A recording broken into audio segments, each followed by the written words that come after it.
plan was right this morning. Is it still right now? A lot of incidents don't happen because the original plan was bad. They happen because conditions changed and the plan didn't change. I'm Scott Chest. This is Lead the Middle. And this week we're going to talk about changed conditions. You can start a shift with a good plan. You have the right people. You have the right equipment. You have a complete work plan. Everybody very much understands the job. The hazards have all been identified and the controls are in place. And everybody can be completely safe at 7 o'clock in the morning. But what about 10:30? What changed? Maybe another contractor moved into your work area. Maybe it started raining. Maybe the ground conditions changed. Maybe water started entering your work area. Maybe access changed a little bit. Maybe the equipment you planned on using broke down. And somebody says, we'll just use this instead. And that's where we get into trouble. Because sometimes there was nothing wrong with the original plan. The conditions changed, but the plan didn't. And everybody kept working anyways. Think about how often this happens in the field. I know it's happened a million times. You start excavating and the ground isn't what you expected. You started drilling and conditions change. Ventilation changes a little bit. Equipment gets moved around a little bit. Access gets blocked. A lift can't be positioned exactly where you thought. A suspended load has to travel a little bit different route. Another crew starts working in or around your work area. Something breaks down. Someone is unavailable and now you're shorthanded. Or maybe production starts falling behind and everybody starts moving a little bit quicker, a little bit faster. None of those things automatically make the job unsafe, but every one of them should trigger one question. Does the original plan still work? That's the question. Because one of the easiest traps to fall into is continuing with a plan simply because we've already started. We've got people committed. The equipment is set up, we're halfway through the job, and nobody wants to stop. So instead of stopping and reassessing, we start making tiny little adjustments. We just move this a little bit. We work around that some. And we use this machine instead. We'll just stand over here. We'll change the sequence just a little bit. We'll hurry and finish this part up. One little change becomes another little change, and pretty soon we're doing a completely different job than the one we planned. But we're still operating under the original plan. That's when somebody has to recognize it. And it doesn't have to be a supervisor. If you're the person standing there and something doesn't look right anymore, say something. Something changed. That's it. 2 words. Conditions change. And those 2 words can prevent an injury.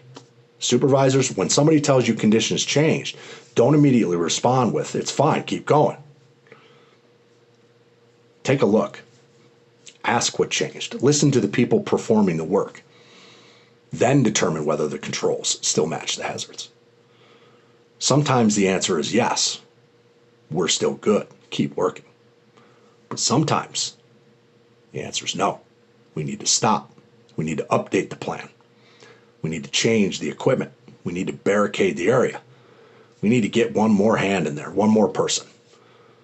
Change the work sequence, move the crew, get engineering involved. Whatever the situation requires, that isn't wasting time. That isn't overreacting. That's managing risk. And there's another part of this that I want you to think about. The closer we get to finishing something, the harder it is to stop. And we've all heard it. Most of us have probably said it. We're almost done. Push. Those can be serious words on a job site. We're almost done. Just one more cut, one more lift, one more bucket, one more hole, one more connection, or one more trip. Then we'll fix it. Then we'll reassess. Then we'll do it differently. But think about that, right? If you wouldn't start the job under those conditions, why would you finish the job under those conditions? The standard doesn't change because you're almost done, and the hazard doesn't give a shit how close you are to finishing. So this week, I want everybody looking for one thing. What changed? Look at the job you plan. Then look at the job you're actually doing. Are they still the same? Are the hazards still the same? Are the controls still effective? Is the crew still positioned in the right spot? Are you still using the right equipment? What's the weather doing?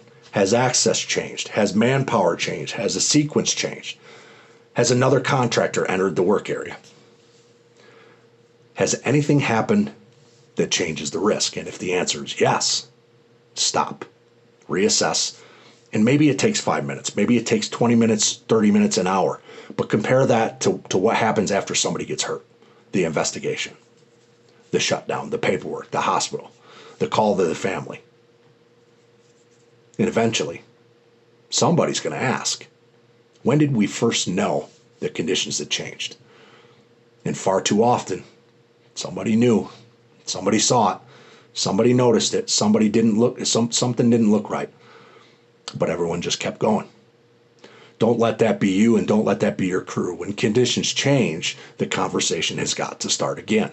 You need to stop, look at the job, reassess the hazards, adjust the plan. Make sure everyone understands the new plan. Keep it simple, then move forward. Because the goal isn't to blindly follow the plan we made this morning. The goal is to make sure that the plan matches the work that we're doing right now. I'm Scott Chest. This is the Lead the Middle.